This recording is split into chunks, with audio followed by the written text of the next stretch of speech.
শুভ সকাল বন্ধুরা। সকাল সকাল স্নান করে উঠে গেছিলাম ফুল তুলতে।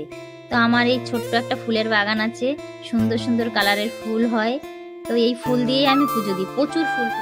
ফুল তুলতে তুলতে হঠাৎই আমার বেগুন গাছের দিকে নজর পড়লো। আমি দুর্গাপুজোর আগে 5-6টা বেগুন গাছ লাগিয়েছিলাম, দেখি বড় কালো বেগুন হয়েছে। দেখে তো মনটা খুশি হয়ে গেল।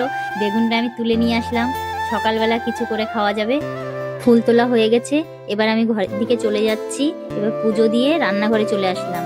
রান্নাঘরে ভাত বসিয়ে দিয়ে আমি বেগুনটাকে কিন্তু সুন্দর করে ধুয়ে নিলাম, ধুয়ে মুছে নিলাম।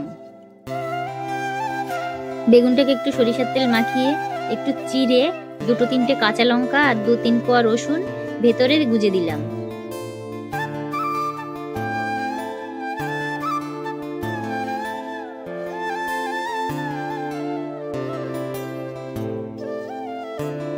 এবার গ্যাসটা ধরিয়ে বেগুনটাকে পোড়াতে দিয়ে দিলাম।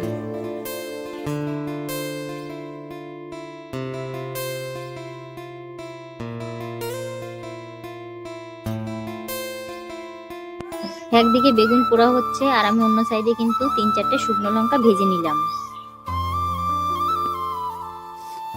বেগুনটাকে কিন্তু ঘুরিয়ে ঘুরিয়ে সুন্দর করে পুড়িয়ে নিয়েছি।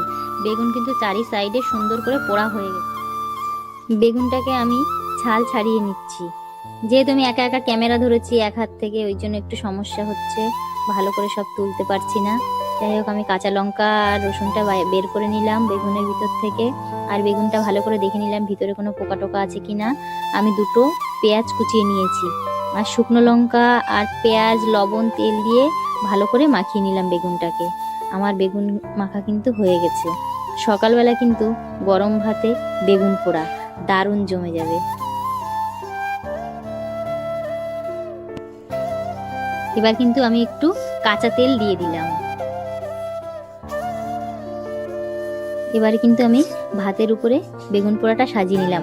আর অবশ্যই কে কে বেগুন পোড়া খেতে ভালোবাসেন গরম ভাতে, অবশ্যই কমেন্ট করে জানাবেন।